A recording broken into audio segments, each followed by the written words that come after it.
Insights, solutions, and networking all come together at RSA Conference. Join a global cybersecurity community at rsaconference.com/ITSP Mag 24. Marco. Sean. It's another new chapter. It's a new chapter. I'm so excited. Today I'm standing. You're standing? Yeah. You're so excited you're standing. I can't sit. I'm too excited about this conversation. Nice one. Well, I'm always thrilled to connect and chat with our friends at Imperva. And we've had a few folks on many times, and sometimes we get to meet new people. And today we get to meet Luke Babarinde. Luke, how are you? I am good. Thank you for having me here. As you're standing, Marco, I'm sitting down nice and gentle. There you go. I'm sitting as well. Yes. I'm resting an injured part of my body, which is not too fun. But anyway, that's a different story. We're here today to talk about business workflow and workflow logic and business logic. And I don't know, it could be a system of systems. We hear a lot about supply chain. We hear a lot about software bill of materials. And I was chatting with some of the folks at Imperva, and I had this idea of this workflow bill of materials, where you have all these things coming together to accomplish some complex set of tasks. Do you know what's going on at every step of the way, and how that might be abused, misused, attacked, compromised, and the like? And this conversation came together. So we're going to talk about all of that, what the exposure is, what the risks are, what the impact is, and ultimately, the most important part is how do we recognize that this exists in our own organizations, and how do we take action to protect against misuse and abuse and whatnot. Before we get there, Luke, a few words about what you've been up to leading up to your role at Imperva and what you do at Imperva. Sure. Thank you. My name is Luke Babarinde. I'm a global solutions architect at Imperva, right? So I kind of go across our strategic accounts globally to make sure that they are, getting the most out of their cybersecurity programs, right? And I actually love the fact that you started that with our supply chain, business logic. It's kind of fascinating that our real world terms are now flowing into cybersecurity, right? So what do? I essentially operate to make sure that businesses can continue to operate in a sustainable fashion, right? Meaning cyber threats are kept at bay, and they are able to serve their customers with the best and greatest experience that it can offer, right? So our solutions at Imperva enable customers to do just that, right? So my role is to make sure that we identify gaps in whatever the processes might be, right? Supply chain, you mentioned that earlier, business logic, and help remediate that, reduce the risk as much as we can, right? So that's essentially my role. Well, I'm going to jump in because before we start recording, we made a joke about the fact that, cybersecurity is about people, business is about people. So I'm feeling more comfortable when we're not talking too much about technology, although, of course, cybersecurity is technology too. But I think from your perspective, you handle things a little bit different, more connected, let's say, with the real world, the real way to do business, and sometimes maybe the solution. It's in the logic of doing business more than in technology. That's my take. Tell me if I got it right. You got it absolutely right? As We've been talking earlier, and you find that you find it across like the most esoteric topics, right? Whether you're talking in science, it's better that they relate those situations to what we can consume, right? Just talking about tachyon particles, and it doesn't relate well to real life, right? And I think that's kind of what we've been doing for a very long time in cybersecurity, where we talk about bits and feeds and routers and switches, but never able to actually bring it to the real world and help businesses understand, right, how that, what the implication of all the things that we talk about, what are the implications on their business, right, on their operations.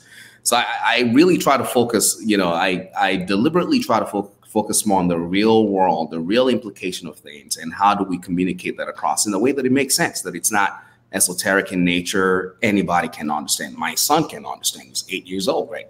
That's the philosophy that I use to drive my dialogue with businesses and enterprise across the board. Yeah. So you have, there are two jobs that I'd love to have. You have one of them, which is directly connected to where all the real stuff happens, right? Business is happening. Cybersecurity is trying to play a role in supporting the business by protecting it and hopefully enabling it to do more. And it's that relationship between those two parts of the business that you get to insert yourself into and hear a bunch of stuff back from, right? Where are the challenges? What are we trying to accomplish from the business? How does cybersecurity play a role there? And I want to get your perspective on this concept of business logic and the conversations happening in the business around business logic and workflows and the like. Is cybersecurity part of those, generally speaking, or are you seeing that coming up more often nowadays?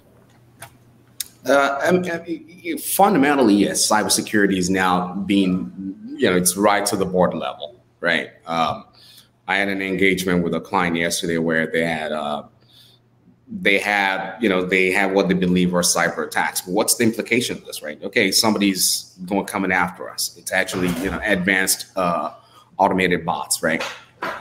And they eventually were able to quantify and qualify what's going on.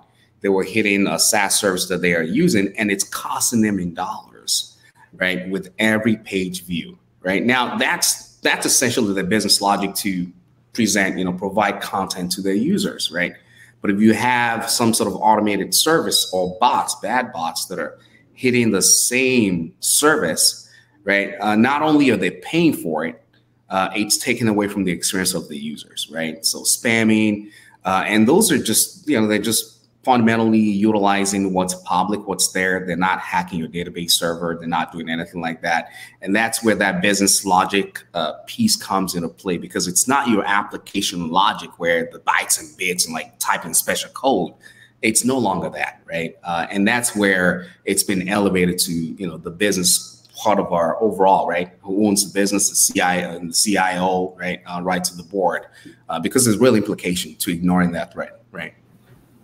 Yeah, so it's the ifs, thens, and directions and turns and twists, and ultimately the transaction, which the business wants the transaction to take place, but maybe not at the scale that the app is allowing it to do, or in a way that the app or the business logic is allowing it to do. Can you maybe take one step back and describe for us, or define for us, what business logic is? I think you started to touch on it here, that it's more than just the apps. But what is it?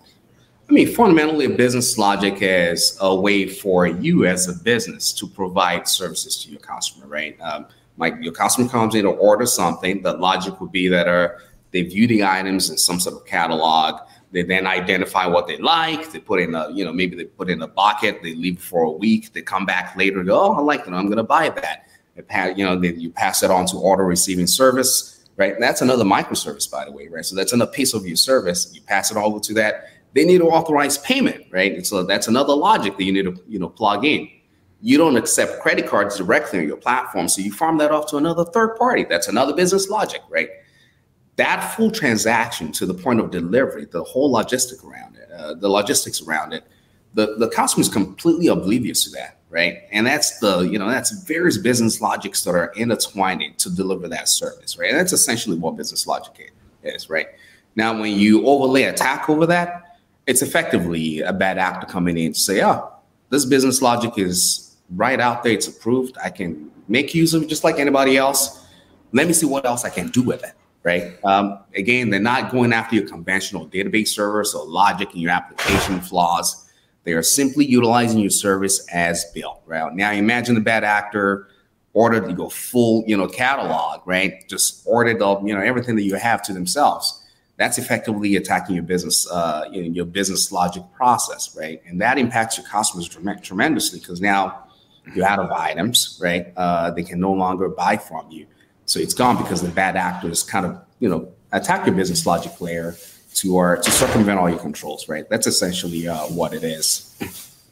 But my understanding is that this is not as evident as a big breach or something stopped working. We're talking about very hard to detect kind of attack. So can you give us some example of that, like this micro attack?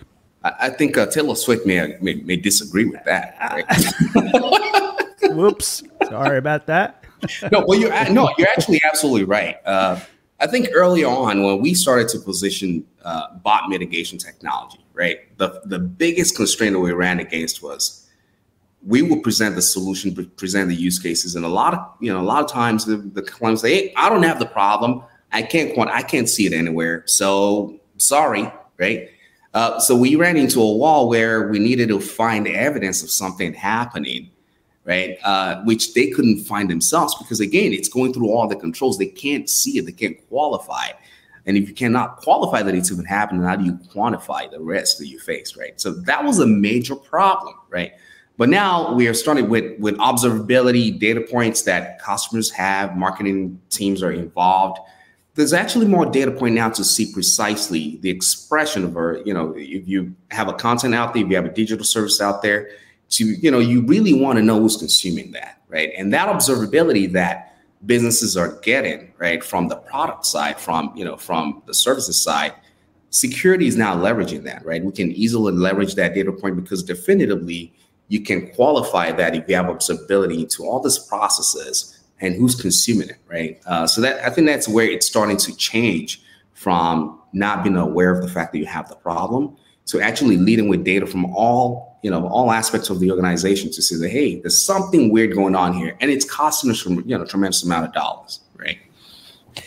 So that's probably, if I could use the term, indicator of compromise or indicator of abuse, maybe is better. Yeah, for example, like using the SaaS. That's a good one. The SaaS abuse thing. If you see an increase in your billing, that's a sign that something's going on there. You may not realize what it is until you investigate it, and then of course you figure it out. Would that typically be an area of part of the risk assessment that organizations would look at? Because when I think about risk management, I think about cybersecurity. It's usually about, to your point earlier, we have this database full of information. We want to keep it private.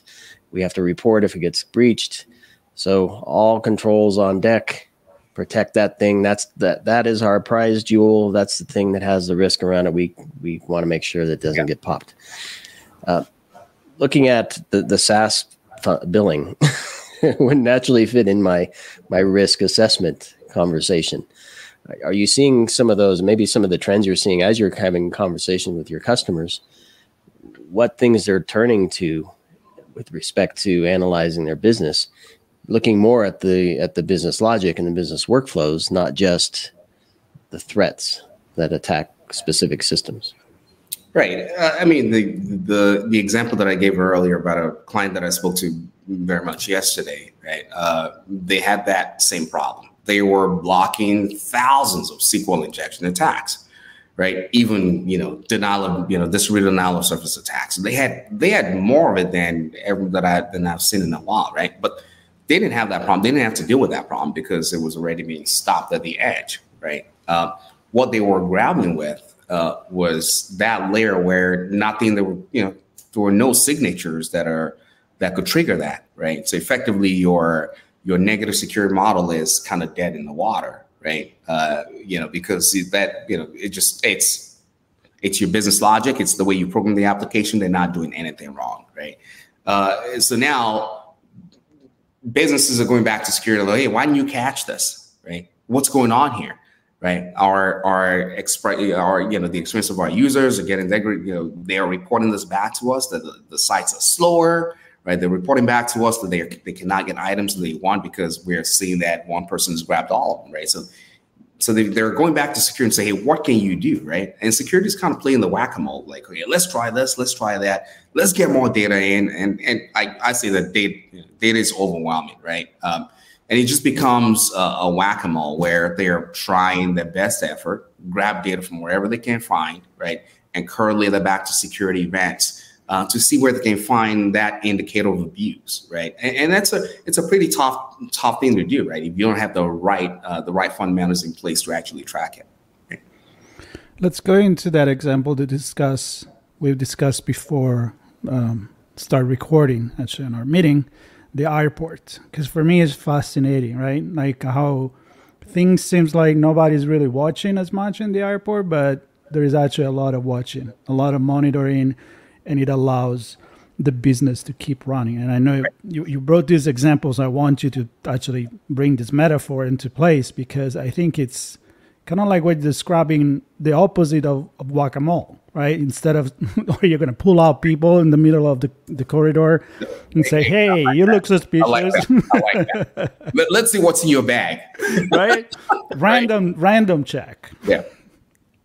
I love the real world example again, where you want to get to your plane, right? And you have one. Yeah, I love, you mentioned you're in Atlanta. You go there a lot. You go through one terminal, like one gate, and you're able to access so many other terminals completely frictionless. You can hop around, and nobody's stopping you in the middle of the track to say, hey, what's going on here?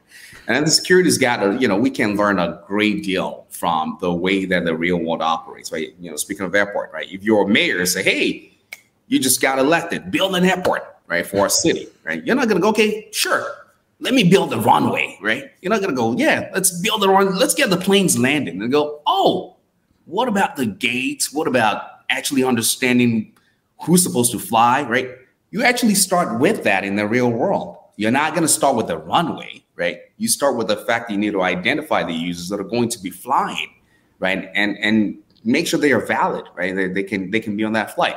And that's another great example of where we can use lessons from the real world and bring that back into cybersecurity. If you remember, part of that conversation is it just comes back to actually having, comes back to pen and paper again, right? The right strategy in place. Always critically analyze that so you can find gaps within your own plan, right? And then reinforce it, right? And it's continuous. It doesn't end, right? It doesn't mean you've written down and it's over, right? And that's a classic example of where we can learn tremendously from how we operate in the real world and overlay that, bring that into the cybersecurity world. And I love this example of the airport as well, because it in and of itself is a system, right? So the airport building and the landing strip and whatnot, the parking structure, you can kind of call that its own system, but they're connected to other airports, obviously. There are multiple businesses, partners, you could say, connected inside and then peripherally to the airport. Certainly it sits within a larger jurisdiction of a city. So you have the surrounding areas and the traffic concerns and things like that you have to think about. And every decision that an individual makes, every decision that a police officer makes, every decision that a mayor makes, the airport owners make, or whoever run the airport, they all interact with each other. So one move, one direction can have a ripple effect across the rest. Yeah, so right.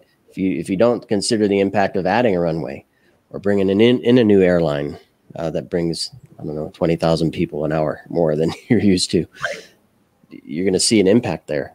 And we talked briefly about the idea that when you're in the airport, because things are safe, you're not allowed to bring water in and things like that. There are businesses there that benefit from that control. So the security procedures is maybe not a great analogy, but because of the way that it works, it's safe and secure. You enable business to happen in the airport, right? So I think there's a lot to learn from that, and I think it ultimately boils down to what's the path of the individual. So back to the human. What are they doing? How do we enable them to do that safely? They feel safe, and we are safe as a collective. And how does that support the objective of the airport, which is bringing people together so they can move somewhere else and have a pleasant experience doing so? Yeah, if you pull that into cybersecurity again, right? The biggest challenge right now with business logic attacks has been the fact that, number one, we aren't able to validate the user that's coming in is actually who they say they are, right? And number two, when that user is now within the realm that we've allowed them to access, that they are not going to, go through a side door and start accessing systems or microservices that they are not authorized to access. It's a huge problem that's actually amplifying the impact of business logic flaws. Now, imagine a scenario where you have an application, you have different services, and you're not even fully qualifying if the users that are coming in are even authorized at all. We see that too, lack of tokens before you even access some APIs, right? That's a tremendous risk for businesses that we reveal before the threats kind of develop, right? We call it susceptibility of an application or API endpoint to certain threats. So authentication is one of them, right? You don't have a token involved, right? Ability to know that the channel is actually encrypted, right? You want to just validate, do those basic checks, right? But going back to that analogy that you dropped earlier, right? It's that frictionless experience and making sure that the integrity of the application stays intact, right? For all the users, that's challenging for a lot of our customers, and that's because one, they just lack visibility into that process to even start to drop governance, right? How to actually operate in a better, more secure fashion. Right? So from a business perspective, you eventually figure out that something is wrong and you lose revenue. There is a cost in that. And while this micro, or maybe Taylor Swift attack, not the micro, the attackers go after what in specific? Like, what is the gain that the cyber attacker are looking for? I like that you actually brought that in, right? You may remember that we've had this conversation before, that the why becomes the absolutely critical thing, right? I've had clients call and say, hey, we are under attack and they are doing X, Y, Z, right? It's like, but, if you ask, what are they after? What is it that you have that they are after? Because if you can help us narrow down to what it is that you have that they are after, then we can start to put a plan together, response strategy, right? Because now you're literally under fire, right? So we've got to do something now, but we still need to understand, why are they after you? I had a client like maybe years ago where we put in our analytics engine over their data set called Attack Analytics, right? And we identified that they had a lot of threats developing out of Spain, right? So they were very curious about that because they were like an American company. They're like, why do we have so many, requests coming out of Spain, right? That triggered the why. Why is that happening? They went back to the business. It turned out that the business actually was in the process of acquiring a local business out there in Spain. And due to that event, the competitors had heard about it and they started attacking them. And IT had not figured that out, right? So when you talk about the divide between, cybersecurity and business, this is exactly why it needs to be a boardroom conversation. If there's going to be a merger and acquisition in the pipeline, security needs to know about it, right? Because you're faced with real threats from your competitors just by the default. By having that event, the M&A event coming in the pipeline, you've opened yourself up to unauthorized actors, right? Bad actors that are after you, right? Yeah. So denial of transaction is one thing, right? So if they insert bad stuff into the process, you can prevent transactions. You can overwhelm the system or prevent individual transactions from taking place. We also have the opportunity, if they're smart, to manipulate the logic, and the transaction becomes something different. Skimming a few pennies off a transaction, changing the destination of where the funds go, changing the delivery address of the thing purchased. I'm just picking stuff out of the air. How likely are those types of changes where I call it the integrity of the logic is compromised? Exactly right. Yeah. For the integrity of the logic, I think it still comes down to the logic that you build. Can you account for how that logic is supposed to play out, right? The user's journey, right? What is that supposed to be, right? And if you can at least try to baseline that, the best effort to baseline what that journey is for the user, then you can start to put boundaries around, right? This is where, again, positive security model comes into play, where you're almost whitelisting what the user is supposed to be able to do, right? And it's easier from that, from that perspective. Again, you can't just kind of do that across all your different, endpoints or microservices, but narrow down to the critical ones, right? The example you gave, that could be a form of scheming, right? Coupons, right? Carding, right? Focus on those microservices that have high impact, high fidelity, when it comes to the business. then find out what the acceptable behavior is. Lock that into your positive profile, right? However way you do that, again, we're not talking specific technology here, where you can actually baseline that. And if there are deviations outside of that behavior or that you expect of the user, that's at least a good place to start to identify those low and slow, very sophisticated attacks that are going to go after you. They're not doing it at high velocity that will light up your dashboard, but they are right in there with the regular users. It's slow and slow, and they have all the time in the world, right, to do that, right? And that baselining process to be able to identify the deviations, that's a really credible tool, right? Solution for that particular problem. And I know you and the team there at Imperva analyze tons of stuff with respect to applications and APIs and web traffic and internal traffic and what's human, what's bot. And what are you seeing in terms of API usage, human versus machine type of traffic?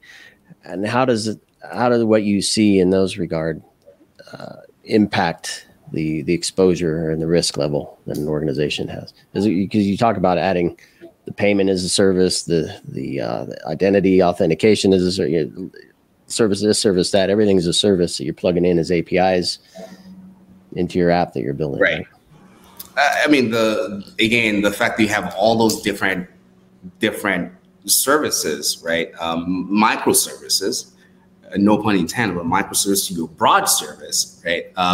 Those need to interact, right? So they need to be able to interoperate to deliver services seamlessly to me, the user, right? The user, I want to be able to come in and transact with you or pull some information out, submit my application for a passport. I want it to be completely seamless. I don't care who you're interfacing with, right? And those microservices that are driving the broad digital service are all interacting through APIs. They have to. It's not even out of let's just do it because APIs are cool. No, because they need a streamlined way to communicate and exchange information. APIs help normalize that, right? Whether you're using REST API or GraphQL. Now, if you overlay that with the reality of what we are seeing on the platform, you talked about, the volume of our, where does API play a role, right? We are seeing that over 70% of the traffic going through the platform today are APIs. Right, of APIs in nature, and you look at some data points, they go as far as 80%, right? And that's the reality that I've seen that transform over the last, or change over the last, I would say, 4 years, where it was at 50%. It's gradually grown to it's getting closer to 75% now, right? So it means that even if you're not aware of it, you buy a SaaS service to just have a forum out there. A lot of it are actually just APIs interacting with another service, right? And you see there's a lot of SaaS vendors that are selling all the services, and most of this cloud native services all based on APIs, right? So it's definitely shifted. I think the last one that I should actually drop on this, we can relate to this. You talk about generative AI, right? Businesses are fighting heads over heels right now to build applications on top of it. The one key thing that no one ever talks about is the fact these are actually just all API calls, right? You make a call to whatever the generative AI vendor is, and they respond back with something, right? But the big challenge is, can we account for what what the users are putting in and what they're getting back out, right? That's the big challenge. But fundamentally, it's all APIs. In a lot of cases, humans to machines, machines to machines. It's all over the place, right? So again, it's sprawling for sure, right? It's not. I shouldn't say it's not going to get better, because it's not a negative problem. It's not a problem. It's just the way that the internet operates. But for cybersecurity, how do we keep up with that and make sure that the businesses are well informed, right, before bad things happen? Well, and this can be the question that a lot of people may have now, which is, of course, you said the magic word, artificial intelligence. And so now we have to talk about it for a second, because many people may be like, okay, is it making things better for the defender, or is it making things worse because it's making things better for the attacker? I guess the truth is probably in the middle. But how does it play in the business logic attack system, this artificial intelligence that is everywhere right now? I mean, it's always been there. The bad actors are always the first to. I mean, automation is not new, right? Even the concept of using machine intelligence to do whatever you want to do, it's not new, right? captures, that's a classic example. We are always having to advance capture because for the longest of time, one capture will become less effective. It's not because the human eyes has gotten better, it's because they're applying some sort of intelligence to it, and that's all it is, right? I still cannot see that motorcycle. Captures are the bane of my existence, but right. But overall, these are just capabilities that bad actors, quite frankly, don't care if they do it manually. They could drop a key in your garage and parking lot, and you put it into your computer. They don't care if it's manual, automated, or AI or AT, right? They couldn't care less. The objective is the same, but they want to scale how they get to that objective, scale it, make it more effective, and having tools like, generative AI certainly will help. It's another tool in the arsenal, but it's not what's making it worse, right? Businesses are benefiting more for sure from all those different capabilities. You talk about automation, businesses benefit from it, right? Generating businesses benefit from it. But every time businesses are benefiting, the bad actors are benefiting from it too. Everybody benefits. It's almost like all equal playing field, right? But if you're behind and you don't have your controls keeping up with that, right? Automation is a huge one. You don't have a way to actually identify automated threats, you're in trouble. If you don't have a way to have adaptive controls that can identify different trends where, you may have codes that are rapidly changing, right? How can you identify that at speed and at scale? Then that becomes a challenge. Right. So yeah. I still bring it back to the fundamentals again with that problem. Yeah, and I'll go back to the scenario I presented when we were planning for this, with generative AI interface presented to our users, where we wanted to say, explore all of our podcasts, look for stuff that interests you, look for common threads across different things. Who are the speakers to talk about X, Y, and Z? And what triggered me was when you talked about the company that had their workflow or their business logic abused and lost money, right? Their SaaS service was abused. There's nothing, well, I could do something. I chose not to invest in putting controls in place to prevent somebody from coming in and using our interface to do all of their Gen AI work, right? So granted, we limited it to our data, so they weren't going to get too much from it. Right. They could certainly eat up API calls, which equals cents and dimes and dollars. Hundreds of dollars could rack up very easily if controls weren't put in place. And that was just a web interface. Build that into an app where it's abstracted even more. Build that into a service that's built into an app that's extracted even more.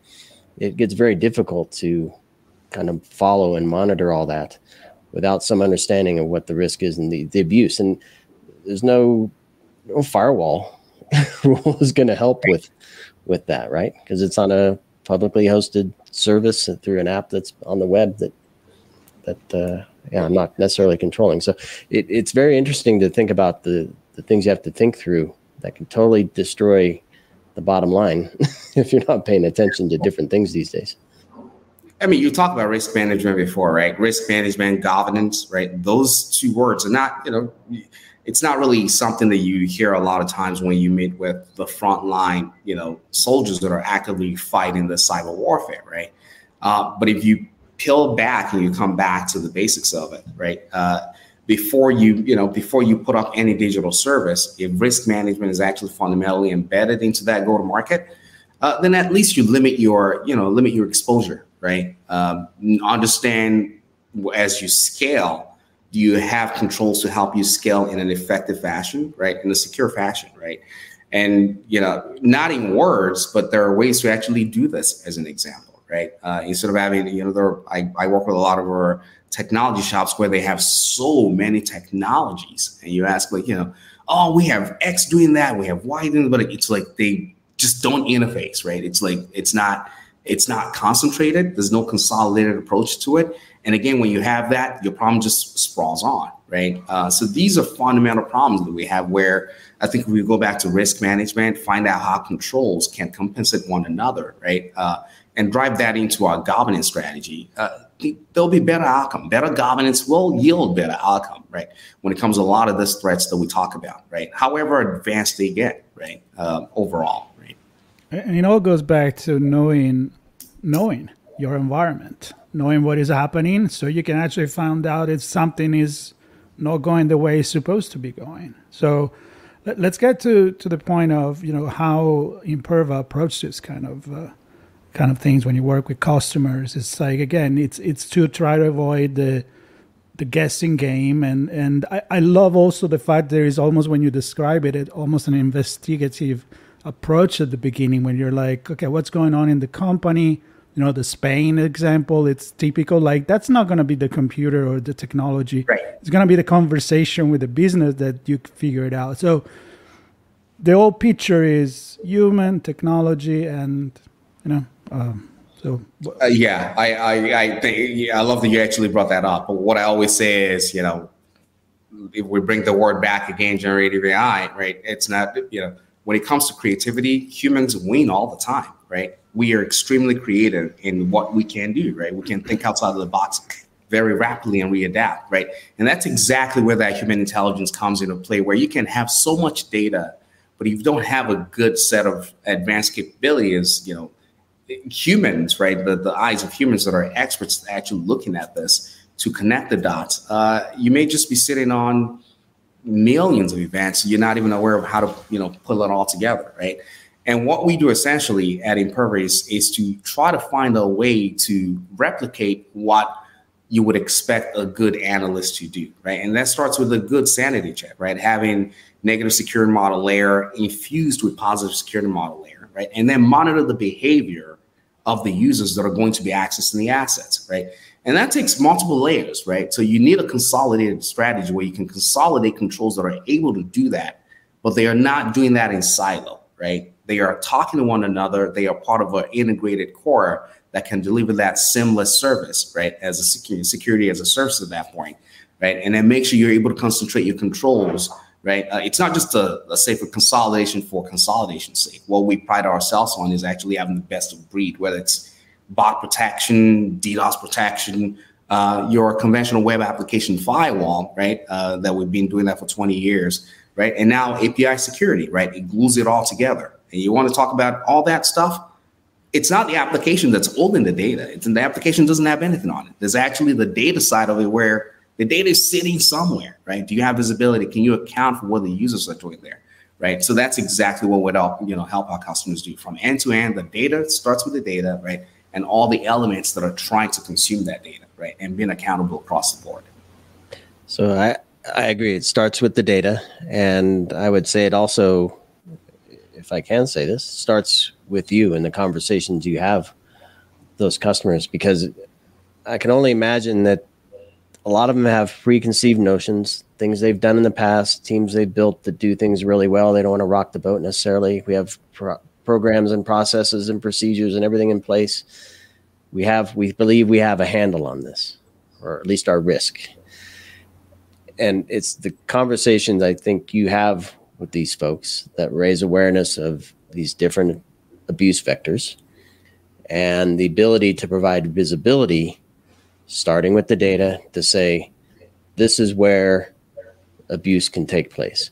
Not about breaching the data necessarily, but it's the logic, using the data, accessing the data, whatever, that's going to cause you some trouble. And I really believe that it's those conversations, again, back to the human element here, that understanding what's going on with the business, the why behind why something could happen bad to them, and tracking back visibility and giving them some insight into where they're exposed. I absolutely agree with you 100%, right? And it starts with a conversation, right? Conversation and being able to, sometimes you have access to certain information, but until I actually talk to the business, I don't have the preconceived knowledge to say, hey, this is what's happening, because I don't have that backstory, right? So that's where having that conversation actually comes into play. And sometimes security teams are not even aware of what it is, but they have to go back to the business again, like the example that I gave, right? So it comes back to people, right? Collaborative across the board, right? That's really the key word there, right? IT has to be collaborated with security, cybersecurity has to be collaborated with product, and back to the business, that we're all moving in the same direction, right? That's really critical. That's going to be our, in the world that we're living today, data is growing tenfold now every time. So how do we keep up, right? We don't want to play whack-a-mole, right? So that's exactly where we need to kind of focus our efforts, where we can better collaborate, better share information, and get in front of these threats before they become major events. Well, I like to go back with the pen and paper. You know why? Because I have one here, Marco. There you go. I'm ready. But what my point is, like, it's like when I think about all the stuff that I have in the computer, all the notes, all the, stuff that pop up. But when I really want to think, I got to take a pen and the paper and draw some line and few square, write 3 words, Yep. and that's our humanity. Let's go back to that Absolutely. one, right? That's what whiteboards are for in those executive meeting rooms. You can draw those diagrams. Here's our data. Here are the services. Here's our flow. Yeah. Here's the why we have to do something about this. Speaking of the why, the business logic especially, right? I think a lot of people are not even aware of this because you think it's a computer abuse, right? That it's a crime, but it's not. The business logic abuse is not a crime, right? A ruling was made in 2022 that it is not a crime to scrape data from anyone's website. If it's publicly available, I can develop any bot I want and get that information. It's actually not a computer crime, right? Computer abuse crime. And that's material, right? There was a case that was brought up by LinkedIn in 2019 as well, right? To the Supreme Court. Same thing happened where it was ruled that if it's publicly available data, it's not a crime to scrape it, right? So these are things that are changing in the real world that are going to impact the way businesses are actually addressing this. You cannot go after an act and say, hey, why are you scraping my data? I'm going to report you FBI. There's nothing that would come out of it, right? So the onus becomes you got to take care of what you have. If it's data that it's valuable to you, it's all on you to make sure you're doing the very best you can, right, to secure that data, right? Yep. Yeah, and the interesting thing is it may not look valuable like you normally look at value, but it could impact the transactions of the customers, which ultimately are the value for most businesses. So I think for me, as we were having this conversation, it's a wake-up call to think differently about how we look at risk. What is the definition of abuse and compromise? The lines are blurring there as well. And without legal action, it's going to be more of a free-for-all, right? Right. That hindrance is removed. So fair game for a lot of things. So thank goodness for people like you, Luke, and the team that surrounds you to understand this and bring visibility and to have those conversations. Thank goodness for people like you bringing visibility and a medium to conversate, to actually have a conversation. That's critical, right? So thank you. Appreciate that. And Marco, thanks for this great chat. Of course, as always, I love our chats with the team at Imperva. For everybody listening, please look at the notes. You can connect with Luke, and we'll have some resources there for you to learn more about what we talked about today and how you can connect with the team at Imperva to get that visibility and start your own conversation. Shore up your business logic. Yeah, I'm talking about conversation. I did a directory page just for Imperva with the many conversations we had. This will be the last one, also on top. And then scroll down. Ton of great conversations. So Thank you, everybody. Thank you, Luke, for this fantastic conversation. You, John. Really appreciate it. Thanks for the conversation. Bye, everybody. Thank you. Stay tuned. Insights, solutions, and networking all come together at RSA Conference. Join a global cybersecurity community at rsaconference.com/ITSP Mag 24.